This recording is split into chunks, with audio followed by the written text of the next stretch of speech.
கர்த்தருடைய நாமத்துக்கு மகிமை உண்டாவதாக. மீண்டுமாக உங்களோடு கூட தேவனுடைய வார்த்தையை பகிர்ந்து கொள்வதில் மிக மகிழ்ச்சி. மத்தேயு 5ஆம் அதிகாரத்தில் 16வது வசனம். இந்த வசனம் என்னுடைய கல்லூரி நாட்களில் இந்த வசனத்தை நான் என்னுடைய அலமாரியின் மேலாக என்ன பண்ணியிருப்பேன்னா, இந்த வசனத்தை எழுதி அந்த இடத்துல ஒட்டி வைத்திருப்பேன். அப்படி இந்த வசனம் எனக்கு என்ன அடிக்கடி உணர்த்தி கொண்டே இருக்கும், இந்த வசனம் என்னை எதை நினைவுபடுத்தி கொண்டே இருக்கும் அப்படின்னு சொல்லிட்டு பார்த்தோம்னா, இவ்விதமாய் மத்தேயு 5ஆம் அதிகாரம் 16வது வசனம் சொல்லுது, இவ்விதமாய் மனுஷர் உங்கள் நற்கிரியைகளை கண்டு பரலோகத்தில் இருக்கிற உங்கள் பிதாவை மகிமைப்படுத்தும்படி உங்கள் வெளிச்சம் அவர்களுக்கு முன்பாக பிரகாசிக்க கடவுது அப்படின்னு சொல்லிட்டு இந்த வசனத்தை படிக்கும்போது ஆண்டவர் ஒரு மாபெரும் எதிர்பார்ப்போடு கூட நம்மளை அழைத்திருக்கிறார். ஒரு மிகப்பெரிய ஒரு எதிர்பார்ப்போடு கூட நம்மளை இந்த உலகத்திலே படைத்திருக்கிறார் அப்படின்னு சொல்லிட்டு இந்த வசனத்தை வாசிக்கும் போது எனக்குள்ள தோணிடுச்சு. இவ்விதமாய் மனுஷர் உங்கள் நற்கிரியைகளை கண்டு பரலோகத்தில் இருக்கிற உங்கள் பிதாவை மகிமைப்படுத்தும்படி உங்கள் வெளிச்சம் அவர்களுக்கு முன்பாக பிரகாசிக்க கடவுது. அதாவது மனுஷர்களுக்கு முன்பாக தேவனுடைய நாமம் பிதா மகிமைப்படும்படி உங்களுடைய காரியங்கள், நீங்க செய்கிற அந்த செய்கைகள் என்னவா இருக்க வேண்டும் என்றால் நன்மையானவைகளாக இருக்க வேண்டும், நல்லவைகளாக இருக்க வேண்டும் என்று ஆண்டவர் சொல்லியிருக்கிறார். இந்த வசனத்தை ஒவ்வொரு முறையும் படிக்கும்போது நாம் பேசுகிற வார்த்தை நிச்சயமாக அந்த வார்த்தை மற்றவருடைய வாழ்க்கையில் ஒரு மாற்றத்தை கொண்டு வரணும், இல்லை இவங்க ஆண்டவருடைய பிள்ளைகள் என்று நினைக்கும் அளவிற்கு பேச வேண்டும் என்று யோசிப்பேன். ஒரு செய்கைகளை செய்யும் போது கூட இந்த காரியம் மற்றவர்களுக்கு எந்த விதத்திலும் இடர்கள் உண்டாக்கிவிடக்கூடாது, மற்றவர்கள் இதனால் பிரயோஜனப்பட வேண்டும் என்பதை நினைவில் வைத்து ஒரு சில காரியங்களை நான் செய்வதுண்டு. அப்போ தேவன் சொல்கிறாரு, இவ்விதமாய் உங்கள் நற்கிரியைகள், நம்முடைய நற்கிரியைகள் எந்த விதமாக இருக்கணும் அப்படின்னு பார்த்தோன்னா, மேலே சொல்லப்பட்ட அநேக வசனங்களை வாசிப்போம். இவ்விதம் அப்படின்னு சொல்லும்போது எவ்விதம், எந்த விதமாய் நம்முடைய நற்கிரியைகள் இருக்க வேண்டும். நற்கிரியைகள் என்றால் எப்படி, எந்த விதமான கிரியைகள், எந்த விதமான காரியங்கள், எந்த விதமான செய்கைகள் அப்படின்னு நம்ம யோசித்து பார்க்கணும். ஆண்டவர் இவ்விதமாய் சொல்லிட்டார்னா, மேலே 1வது வசனத்திலிருந்து நீங்கள் தொடர்ந்து வாசிக்கும்போது எப்படி ஒரு மனிதன் வாழ வேண்டும், எந்த விதமாய் ஒரு மனிதன் ஜீவிக்க வேண்டும், எந்த விதமாய் ஒரு மனிதன் பேச வேண்டும், எப்படி யோசிக்க வேண்டும், அவனுடைய குணாதிசயங்களை அவன் எந்த விதமாய் வெளிப்படுத்த வேண்டும் என்பதை குறித்து ஆண்டவர் தொடர்ந்து முறையாக சொல்லியிருந்திருப்பார் அப்படி சொல்லிட்டு பார்க்குறோம். அதில் ஒரு சில காரியத்தை நம்ம பார்ப்போம். ஏன் ஆண்டவர் மற்றவர்கள் உங்களுடைய நற்கிரியைகளை கண்டு பிதாவை மகிமைப்படுத்தணும் அப்படின்னு சொல்லிட்டு பார்த்தோம்னா, ஆண்டவர் உங்களையும் என்னையும் என்னவாக வைத்திருக்கிறார், எப்படியாப்பட்டவர்களாய் அவர் பார்க்கிறார் என்று பார்த்தோம்னால், மத்தேயு 5ஆம் அதிகாரம் 13வது வசனத்தை வாசிக்கும் போது, நீங்கள் பூமிக்கு உப்பாய் இருக்கிறீர்கள், நீங்கள் பூமிக்கு உப்பாய் இருக்கிறீர்கள், உப்பானது சாரமற்று போனால் எதினால் சாரமாக்கப்படும், வெளியே கொட்டப்படுவதற்கும் மனுஷரால் மிதிக்கப்படுவதற்குமே ஒழிய வேறொன்றுக்கும் உதவாது அப்படின்னு சொல்கிறாங்க. ஆண்டவர் சொல்கிறாரு, நான் உங்களை சாதாரணமான மக்களாய் தெரிந்து கொள்ளவில்லை, நீங்கள் கிறிஸ்துவ பிள்ளைகளாக இருக்கிறீங்க, உங்களுடைய வாழ்க்கை சாதாரணமான வாழ்க்கை கிடையாது. அது எப்படியாப்பட்ட ஒரு வாழ்க்கை அப்படின்னாக்கா, அந்த வாழ்க்கையினுடைய மதிப்பை ஆண்டவர் கூட்டி சொல்கிறாரு, நீங்கள் உலகத்திற்கு உப்பாக இருக்கிறீர்கள். இப்போ நம்ம உண்ணுகிற எந்த உணவாக இருந்தாலும் சரி, அதில் கொஞ்சம் உப்பு குறைந்து காணப்பட்டால் அதனுடைய உண்மையான சுவையை நம்மளால் என்ன பண்ண முடியாது, உணர முடியாது. அது எந்த உணவுகளாக இருந்தாலும் அது சப்புன்னு இருக்குன்னு சொல்லிடுவாங்க. ஆனால் உப்பு போட்டு நம்ம அந்த உணவுகளை சாப்பிடும்போது அதனுடைய உண்மையான சுவையை நம்மளால் என்ன பண்ண முடியும், அறிந்து கொள்ள முடியும் அப்படி சொல்லிட்டு பார்க்குறோம்.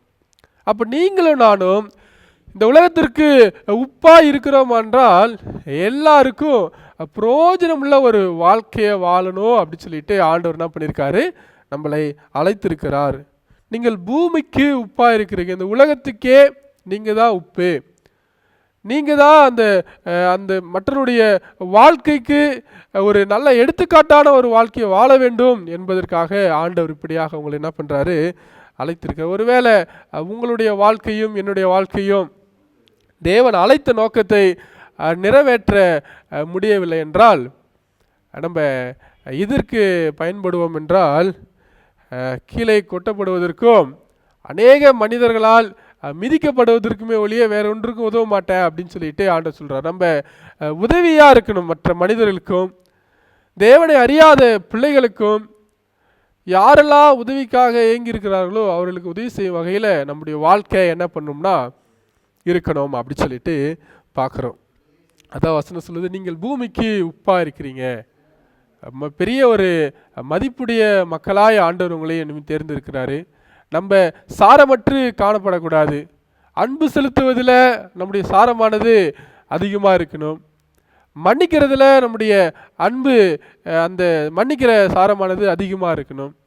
அந்த அப்படியாப்பட்ட குணாதிசயங்கள் நம்முடைய வாழ்க்கையில் இல்லைன்னா நம்ம சாரமற்று காணப்படுவோம். மற்ற மக்களைப் போலவே வாழ்வதற்காக, மற்ற மக்களைப் போலவே சிந்திப்பதற்காக, மற்ற மக்கள் இருப்பது போலவே இருப்பதற்காக ஆண்டவர் உங்களை தேர்ந்தெடுக்கவில்லை. என்னுடைய மகள், என்னுடைய மகன், என்னுடைய பிள்ளைகள் என்று சொல்லி உங்களை அழைக்கவில்லை. நீங்கள் எல்லாவற்றிலும் சாரம் உள்ளவர்களாய், அதாவது எல்லா உணர்வுகளும் வெளிப்படுத்தக்கூடியவர்களாய், நீங்கள் நல்ல உணர்வுகளை வெளிப்படுத்தக்கூடியவர்களாய் இருக்க வேண்டும் என்பதற்காக ஆண்டவர் என்ன பண்ணியிருக்காருன்னா அழைத்திருக்கிறார். நீங்கள் எதுலையுமே சாரம் குறைந்து போகக்கூடாது. நன்மை நற்காரியங்களை செய்வதில், உதவி செய்வதில், மற்றவர்களை உபசரிப்பதில், மற்றவருடைய கஷ்ட நஷ்டங்களில் தாங்கிக் கொள்வதில், அது மாத்திரம் இல்லாமல் ஆண்டுடைய காரியத்திலும் கூட நம்ம சாரமற்று போகாதபடி எப்போதுமே சாரமுள்ளவர்களாக இருக்க தேவன் நமக்கு கிருபை செய்யணும். அப்படியேப்பட்ட ஒரு வாழ்க்கையை வாழ்வதற்கு தான் ஆண்டவர் நம்மை அழைத்திருக்கிறார். அடுத்ததாக வாசிக்கும்போது 14வது வசனம், மத்தேயு 5:14, நீங்கள் உலகத்திற்கு வெளிச்சமாக இருக்கிறீர்கள். முதலாவதாக ஆண்டவர், நீங்கள் உலகத்துக்கு உப்பாக இருக்கிறீங்க, நீங்கள் சாரமற்று போகக்கூடாது, சாரமுள்ளவர்களாக இருக்கணும் அப்படின்னு சொன்னார். ஆனால் இன்னொரு உங்களுடைய மதிப்பையும் உங்களுடைய அழைப்பையும் ஆண்டவர் கனப்படுத்தும் விதமாக சொல்கிறாரு, நீங்கள் உலகத்திற்கு வெளிச்சமாக இருக்கிறீர்கள். நிச்சயமாக இந்த உலகமானது இருளில் தான் இருக்கிறது. இந்த உலகத்தை எப்படி ஆதியிலே இருள் சூழ்ந்திருந்ததோ அது போன்ற அறியாமையின் இருளில் தான் இந்த உலகம் என்ன பண்ணுதுன்னா சூழ்ந்து கொண்டிருக்கிறது. அதனால தான் ஆண்டவர் சொல்றாரு, நீங்கள் இந்த உலகத்திற்கு ஒளியா இருக்கிறீர்கள், இந்த உலகத்திற்கு நீங்க வெளிச்சமா இருக்கிறீர்கள். வெளிச்சம் எப்படின்னா, வெளிச்சம் இல்லாத இடத்துக்குத்தான் இருள் என்று பெயரே தவிர இருள் அப்படி ஒன்று இல்லை. அப்போ வெளிச்சமானது எங்கெல்லாம் பிரகாசிக்குமோ அந்த இடமெல்லாம் நல்லது ஒரு தெளிவுகள் காணப்படும் அப்படின்னு சொல்லிட்டு நம்ம பார்க்குறோம். வேதவசனம் சொல்லுது, இந்த உலகத்துக்கு வெளிச்சமாக இருக்கிறீங்க, மலையின் மேல் இருக்கிற பட்டணம் மறைந்திருக்க மாட்டாது அப்படின்னு சொன்னது போல நம்ம போய் நம்முடைய நல்ல குணங்களையும் நம்முடைய ஆண்டவருடைய எல்லா ஆசீர்வாதங்களையும் நம்ம அப்படியே நமக்குள்ளே போட்டு புதைத்து வைக்காம மற்றவர்களுக்கும் நம்முடைய சத்தியத்தையும் நாம் பெற்ற அந்த வெளிச்சத்தையும் ஆண்டவருடைய ஆசீர்வாதத்தையும் நம்ம என்ன பண்ணோம்னா மற்ற எல்லார் மேலேயும் பிரகாசிக்க செய்யணும். அவர்கள் பார்க்கும்படியான ஒரு சூழ்நிலையில் நம்ம நடந்து கொள்ளணும்.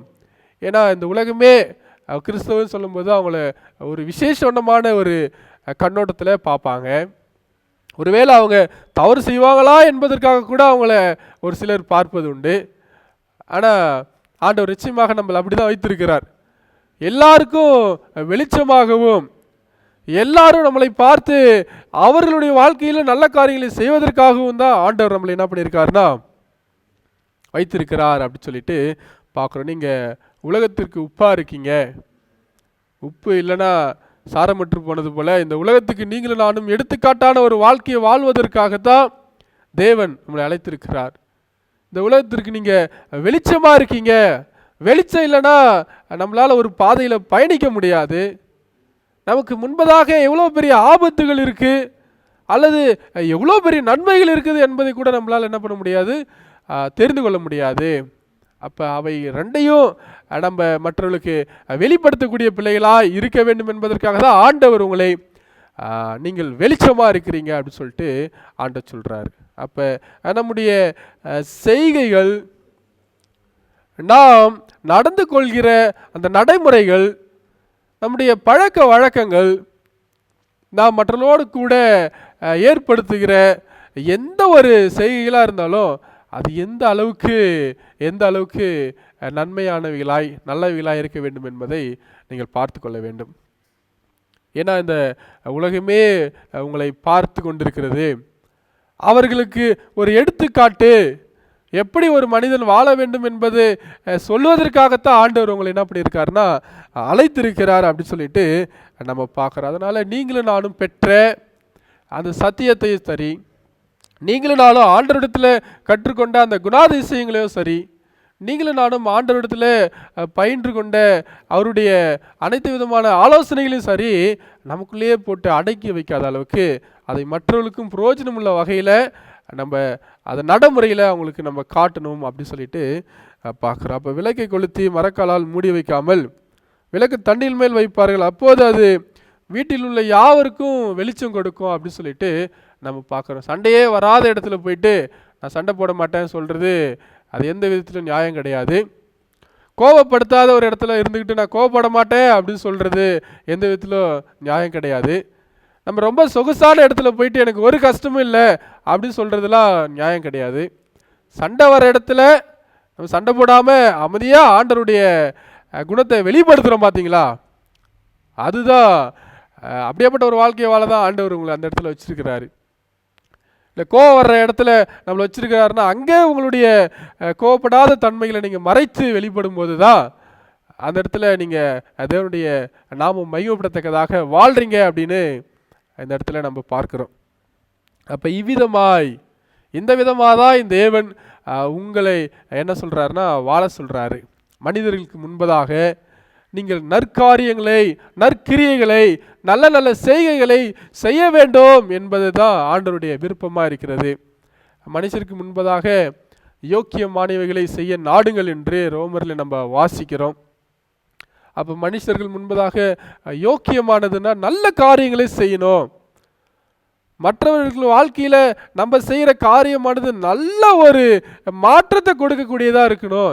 எந்த விதத்திலும் அவங்க நம்மளால் பாதிக்கப்பட்டு விடக்கூடாது.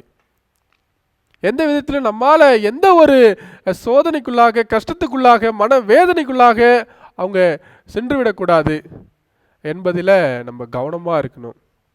அதுதான் ஆண்டு சொல்கிறாரு, உங்கள் நற்கிரிகளை மனுஷர்கள் கண்டு உங்கள் தேவனுடைய பிள்ளைகளே, இவங்க தேவனுடைய மகன் மகள் அப்படின்னு சொல்கிற அளவுக்கு அவங்களுடைய வாழ்க்கை மாறணும். அப்படி மாறி தேவனுடைய பிள்ளைகளாகவே அவரை நீங்கள் வெளிப்படுத்தும் போது நிச்சயமாக ஆண்டவர் உங்களை தெரிந்தெடுத்ததற்காகவும் உங்களை பேர் சொல்லி அழைத்ததற்காகவும் அவர் ரொம்ப சந்தோஷப்படுவார். அவர் சந்தோஷப்படுறது மாத்திரமில்ல, மற்ற மக்களால் ஆண்டவருடைய பிள்ளைங்க இப்படி இருக்கிறாங்களேன்னு சொல்லும்போது ஆண்டவருக்கு அதை விட பெரிய சந்தோஷம் வேறு எதுவுமே இந்த உலகத்தில் கிடையாது. அப்போ மற்றவர்கள் உங்களுடைய நடக்கைகளையும் உங்களுடைய செய்கைகளையும் உங்களுடைய காரியங்களையும் பார்த்து தேவனை மகிமைப்படுத்தணும். ஆண்டவருடைய பிள்ளைங்கன்னா இப்படி தான் இருப்பாங்க, தேவனுடைய பிள்ளைங்க தான் இப்படி தான் இருப்பாங்க, தேவனுடைய எல்லாருமே அவரை வணங்கி கொண்டிருக்கிற தெய்வமாய் தொழுது கொண்டிருக்கிற எல்லாருமே இப்படி தான் இருப்பாங்க அப்படின்னு சொல்லிட்டு அப்போ தான் என்ன பண்ணுவார்னா ஆண்டவர் மகிமைப்படுவார் அப்படின்னு சொல்லிட்டு நம்ம பார்க்குறோம். அப்போ உங்களுடைய நற்கிரியைகள் நிச்சயமாக மனுஷருக்கு முன்பதாக நல்லவைகளாக இருக்கணும். அப்படி செய்யும்போது ஆண்டவர் உங்கள் மூலியமாக நம்ம அனைவர் மூலியமாக என்ன பண்ணுவார்னா மகிமைப்படுவார் அப்படின்னு சொல்லிட்டு நம்ம பார்க்குறோம். இன்னொரு காரியத்தையும் ஆண்டவர் கற்றுக் கொடுக்குறாரு. மனிதர்கள் என்ன செய்வாங்கன்னா, ஏதாவது ஒரு குடும்பத்தில் ஏதாவது ஒரு இடத்துல சண்டை சச்சரவு வந்துடுச்சுன்னா ஏதாவது ஒன்றுன்னா கோர்ட்டு, போலீஸ் ஸ்டேஷன் அப்படின்னு மற்றவர்களுடைய உதவிகளை நாடி அவங்க என்ன பண்ணிடுறாங்கன்னா போயிடுறாங்க. சட்ட ரீதியாக அவர்களை சந்திக்கலாம் என்று, சட்ட ரீதியாக அவளை சந்திக்கலாம் என்று. அது வேதம் அதை குறித்து என்ன சொல்லுது அப்படின்னா பார்த்தோன்னா, மற்ற மக்கள் எல்லாம் அப்படிதான் அப்படியேப்பட்ட பிரச்சனையில் மாட்டி இன்னும் கூட வெளியே வராமல் இருக்கிறாங்க. ஆனால் தேவனுடைய பிள்ளைகளுக்கு ஆண்டவர் என்ன சொல்கிறாருன்னா 25 மத்தேயு 5ஆம் அதிகாரம் 25 எதிராளி உன்னை நியாயாதிபதிகளிடத்தில் ஒப்புக்கொடாமலும் நியாயாதிபதி உன்னை சேவகனிடத்தில் ஒப்புக்கொடாமலும் நீ சிறைச்சாலையிலே வைக்கப்படாமலும் இருக்கும்படியாக நீ உன் எதிராளியோடு வழக்கில் இருக்கும்போதே சீக்கிரமாய் அவனோடு கூட என்ன பண்ணு, நல்மனம் பொருந்து அப்படின்னு சொல்கிறார். இது யாராக இருந்தால் செய்ய முடியும்? நிச்சயமாக நீங்களும் நானும் செய்ய வேண்டும். உங்கள் எதிராளியோடு கூட, உங்கள் பகையினரோடு கூட நீங்கள் என்ன பண்ணணும்னா மனம் பொருந்த வேண்டும்.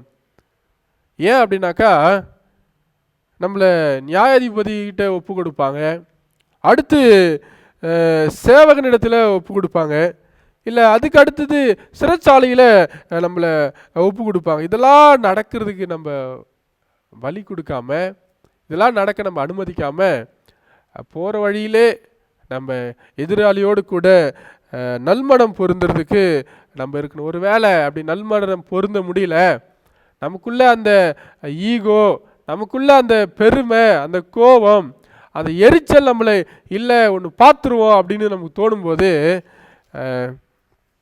வசனம் அதுக்கு ஒரு ஆதாரத்தை சொல்லுது. அப்படி பொருந்தாவிட்டால் நீ ஒரு காசும் குறைவின்றி கொடுத்து தீர் மட்டும் அவ்விடத்திலிருந்து புறப்பட மாட்டாய் என்று மெய்யாகவே மெய்யாகவே உனக்கு சொல்கிறேன். இது எத்தனை பேர் அனுபவிச்சிருப்பீங்கன்னு தெரியல, இல்லை எத்தனை பேர் கேள்விப்பட்டிருப்பீங்கன்னு தெரியல. அப்படின்னு சொல்கிறேன். உங்கள்கிட்ட இருக்கிற செல்வங்கள் எல்லாம் தீர் மட்டும், உங்கள்கிட்ட இருக்கிற பணங்கள் எல்லாம் காலி ஆகிற வரைக்கும் என்ன பண்ண மாட்டாங்கன்னா அந்த இடத்துல இருந்து உங்களால் போக முடியாது. அந்த பணம்லாம் போன பிறகு தான் வேண்டான்னு விடுற ஒரு சூழ்நிலைக்கு நம்ம என்ன பண்ணுவோம்னா வந்துடுவோம் அப்படின்னு சொல்லிட்டு நம்ம பார்க்குறோம். அப்போ அப்படி நீங்கள் நல்மனம் பொருந்தாவிட்டால் ஒரு காசும் குறைவின்றி கொடுத்து தீர் மட்டும் அவ்விடத்திலிருந்து நீ புறப்பட மாட்டாய். அது பெரிய ஒரு சிக்கலான சூழ்நிலையில் நம்ம மாட்டிக்கொள்வோம். அப்போ எந்த விதமான மன கசப்பாக இருந்தாலும், கஷ்ட நஷ்டங்களாக இருந்தாலும், கருத்து வேறுபாடுகளாக இருந்தாலும், எனக்கு பிரியமானவர்களே, நீங்கள் ஒரு நல்ல காரியம் பண்ணணும்னா நல்மனம் பொருந்தணும் அவர்களோடு கூட. அது குடும்பங்களாக இருந்தாலும் சரி, கணவன் மனைவிகளாக இருந்தாலும் சரி, இல்லை உங்களுடைய உறவினர்கள் யாராக இருந்தாலும் சரி, அவளோடு கூட நல்மனம் பொருந்துங்க. இப்படியாப்பட்ட ஒரு செய்கையை செய்வதற்காகத்தான் ஆண்டவர் உங்களை அழைச்சிருக்கிறாரு. மற்ற மக்கள் செய்வது போல நீங்கள் செய்யக்கூடாது. மற்றவர்கள் வருகிற சோதனையை விட அதிகமான சோதனை கிறிஸ்துவ பிள்ளைகளுக்கு வரும். ஆனாலும் ஆண்டவர் அதிலிருந்து விடுபடுவதற்காக, அதை மேற்கொள்வதற்காகத்தான் உங்களை முன்மாதிரியாக வாழச் சொல்லி உங்களை அழைத்திருக்கிறார். மற்ற மக்களும் செய்கிறார்களே என்று நீங்களும் நானும் செய்யக்கூடாது. மற்ற மக்களும் இப்படியாக இருக்கிறாங்களேன்னு சொல்லிட்டு நம்மளும் அதே காரியத்தை செய்து விடக்கூடாது. ஏன்னா நீங்கள் தான் உலகத்துக்கு உப்பு, நீங்கள் தான் இந்த உலகத்துக்கு வெளிச்சம், நீங்கள் தான் இந்த உலகத்து மேலே பிரகாசிக்க போகிற ஒளி அப்படின்னு சொல்லிட்டு ஆண்டவர் சொல்லியிருக்கும்போது, நமக்கே வேற யாராவது வந்து சொல்கிற அளவுக்கு நம்முடைய வாழ்க்கை என்னவா இருந்துடக்கூடாது. ரொம்ப நல்ல கெட்ட ஒரு காரியங்களாக இருந்து விடக்கூடாது அப்படின்னு சொல்லிட்டு நம்ம பார்க்குறோம். இந்த வசனம் சொல்லுது, மத்தேயு 5:16, இவ்விதமாய் மனுஷர் உங்கள் நற்கிரியைகளை கண்டு பரலோகத்தில் இருக்கிற உங்கள் பிதாவை மகிமைப்படுத்தும்படி உங்கள் வெளிச்சம் அவர்களுக்கு முன்பதாக பிரகாசி கடவுது. நிச்சயமாக கிறிஸ்துவ பிள்ளைகளாக இருக்கிற நீங்களும் நானும் எவ்வளவு கவனமாக, எவ்வளோ ஒரு எடுத்துக்காட்டான ஒரு வாழ்க்கையை வாழ வேண்டும் என்கிற ஒரு ஒரு ஒரு ஆணித்தரமான ஒரு காரியத்தை இந்த வசனம் என்ன சொல்கிறது என்பதை நம்மளால் இந்த இடத்துல பார்க்க முடிகிறது. அதாவது இந்த மனம் பொருந்தலைன்னா, ஒருத்தவங்கள்ட்ட உதவி செஞ்சு போனோம்னா நம்ம ஆட்டை காணோம் அப்படின்னு சொல்லிட்டு அவங்கள்ட்ட நம்ம சொல்ல போனோம்னா, நம்ம வீட்டில் இருக்கிற மாட்டையும் கூட விற்று அந்த செலவுகளை சரி செய்யற அளவுக்கு என்ன ஆகிடும்னா நம்ம வாழ்க்கை மாறிடும் அப்படின்னு சொல்லிட்டு நம்ம பார்க்குறோம். அப்போ இந்த விதமாக இருக்கக்கூடாது, நம்ம மனம் பொருந்துகிற அந்த விதமாக இருக்க வேண்டும் என்று தேவன் என்ன பண்ணியிருக்கார், நம்மளை அழைச்சிருக்கிறார். இன்னொரு காரியம், எந்த விதமான காரியம் அப்படின்னு சொல்லிட்டு பார்த்தோம்னா, மத்தேயு 5ஆம் அதிகாரத்தில் ஒரு காரியத்தை ஆண்டவர் சொல்கிறாரு. 37வது வசனம், மத்தேயு 5:37, உள்ளதை உள்ளதென்றும் இல்லாததை இல்லாதென்றும் சொல்லுங்கள், இதற்கு மிஞ்சினது தீமையினால் உண்டா இருக்குன்னு சொல்கிறார் ஆண்டவர். நம்ம அநேக பேருடைய வாழ்க்கையில் நடந்ததை அப்படியே சொல்கிறது கிடையாது. இல்லை என்னத்தை கேள்விப்பட்டோமோ அதை அப்படியே கேட்குற இடத்துல நம்ம சொல்லியிருந்தோம்னா எந்த பிரச்சனைகளும் வந்திருக்காது. இவங்க ஒன்று சொன்னாக்கா அவங்க எக்ஸ்ட்ரா ஒரு சில இமேஜினேஷன்லாம் ஆட் பண்ணி ஒரு விதமான கற்பனையில் மூழ்கி அதை எந்த அளவுக்கு பேசி அதை பிரம்மாண்டமாக்க முடியுமோ அந்த அளவுக்கு பிரம்மாண்டமாக மாற்றி அதை முற்றிலுமாக சிதைத்து விடக்கூடியவர்களாக கூட இருக்கிறாங்க.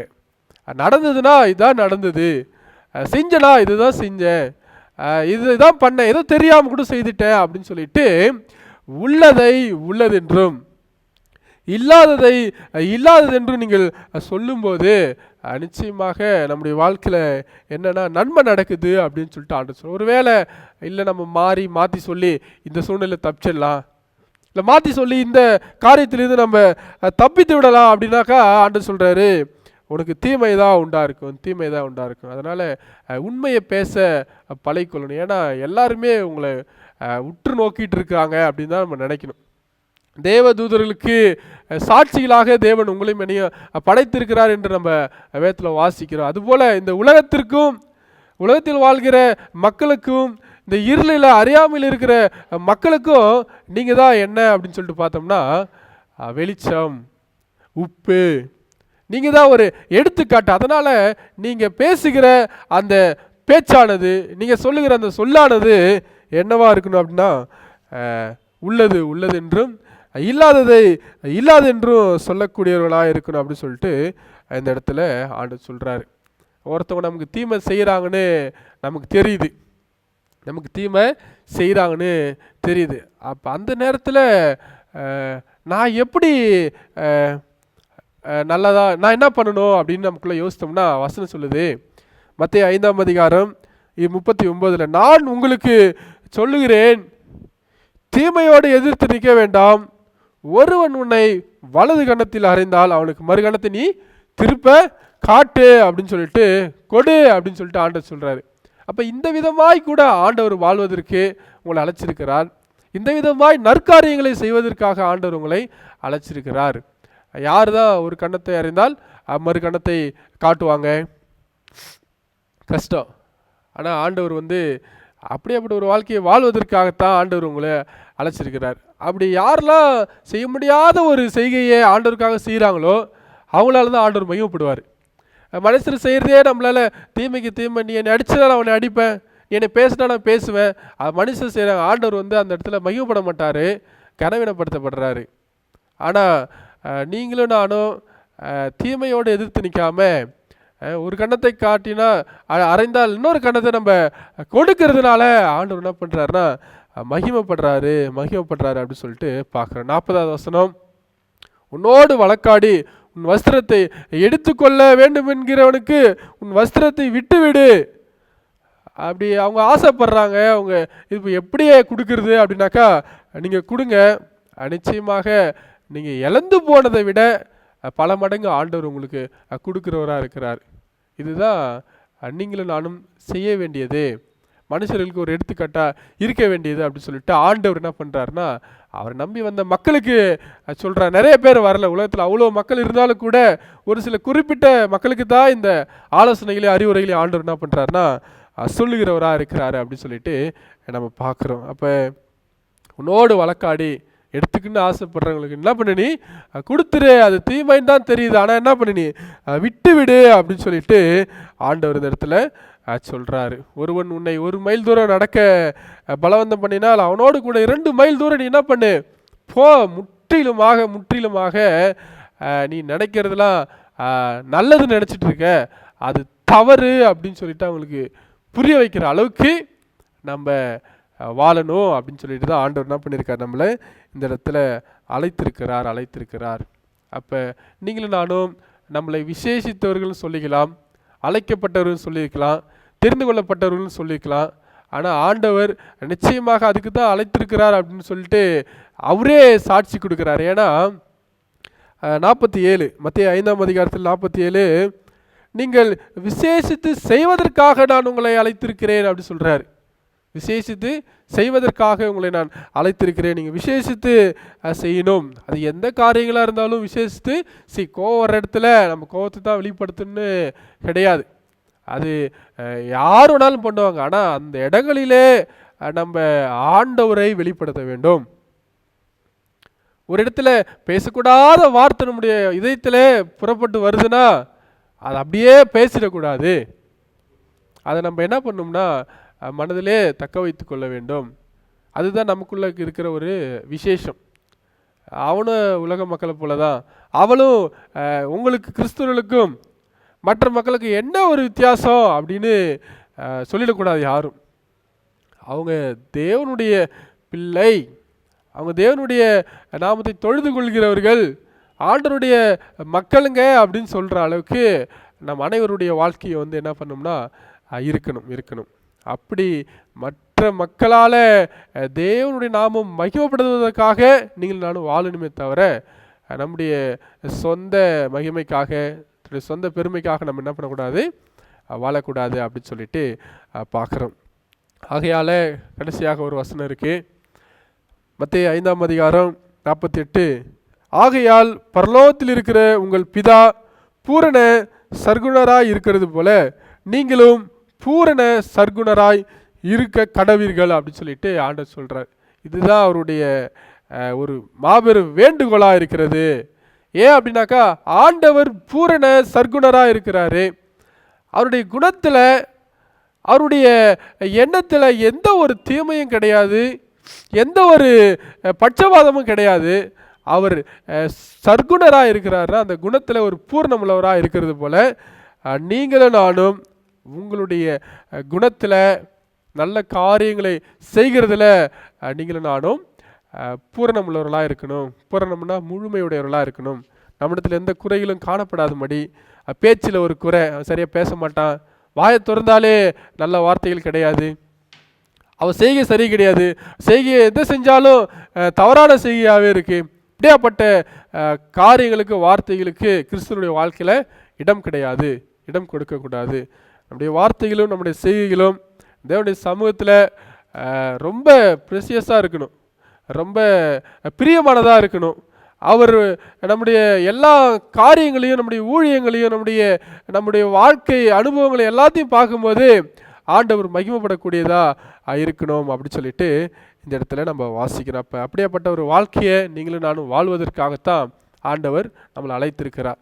இந்த வசனமானது ஒரு மனிதன் ஏன் இந்த உலகத்தில் ஆண்டவர் படைச்சிருக்கிறார் என்பதை ரொம்ப தெளிவாய் சொல்லக்கூடியதாக இருக்கிறது. மீண்டுமாக அந்த வசனத்தை வாசித்து நம்ம நிறைவு செய்வோம். மத்தேயு 5ஆம் அதிகாரம் 16வது வசனம், இவ்விதமாய் மனுஷர் உங்கள் நற்கிரிகளை கண்டு பரலோகத்தில் இருக்கிற உங்கள் பிதாவை மகிமைப்படுத்தும்படி உங்கள் வெளிச்சம் அவர்கள் முன்பதாக பிரகாசிக்க கடவுது அப்படின்னு சொல்லியிருக்காங்க. அப்போ நம்ம மற்றவர்கள் நம்முடைய வாழ்க்கையில் வருகிற ஒளியை அவங்க பெற்றுக்கொண்டு அவர்களும் அந்த ஒளியில் நடக்கத்தக்கதான ஒரு ஜீவியத்தை, ஒரு வாழ்க்கையை வாழ ஆண்டவர் நமக்கு கிருபை செய்யணும். அதற்காக நம்முடைய குடும்பமாக ஆண்டவரத்தில் ஒப்பு கொடுப்போம், தனிப்பட்ட விதத்தில் ஆண்டவரத்தில் ஒப்பு கொடுப்போம். தேவன் உங்களை ஆசீர்வதிப்பாராக. ஒரு சின்ன ஜெபம் பண்ணுவோம். கண்களை மூடி. மகா உன்னதங்களில் வாசமாக இருக்கிற எங்கள் நல்ல பிதாவே, எங்களுடைய நற்காரியங்களை கண்டு, எங்களுடைய நற்கிரியைகளை கண்டு உங்களுடைய நாமம் மகிமைப்படும்படியாக நாங்கள் செய்யவும் பேசவும் எங்கள் வாழ்க்கையை வாழவும் எங்களை நீங்கள் ஆசீர்வதிக்கும்படியாக ஜெபிக்கிறப்பா. எங்களை முற்றிலுமாக உம் கையில் ஒப்படைக்கிறோம். நீரே எங்களை குடும்பமாகவும் தனிப்பட்ட நபராயும் பொறுப்பெடுத்து வழிநடத்தி இந்த உலகத்திற்கு உப்பாகவும் இந்த உலகத்திற்கு வெளிச்சமாகவும் நாங்கள் பெற்ற இந்த வெளிச்சத்தை மற்றவர் மேல் பிரகாசிக்கத்தக்கதான உயரமான இடங்களிலே இருக்கும்படியாகவும் என் அன்பாண்டவர்களை ஆசீர்வதிக்கும்படியாக ஜெபிக்கிறப்பா. மற்றவர்கள் எங்களுடைய நடக்கைகளை பார்த்து, எங்களுடைய பேச்சை பார்த்து, எங்களுடைய வாழ்க்கையை பார்த்து உங்களுடைய நாமம் மகிமைப்படத்தக்கதாக அப்படியாப்பட்ட ஒரு வாழ்க்கையை வாழ எங்களுக்கு என் அன்பாண்டவர் எங்களுக்கு கிருபை செய்யும்படி இயேசு கிறிஸ்துவின் நாமத்தில் ஜெபிக்கிறோம் எங்கள் ஜீவனுள்ள நல்ல பிதாவே. ஆமென்.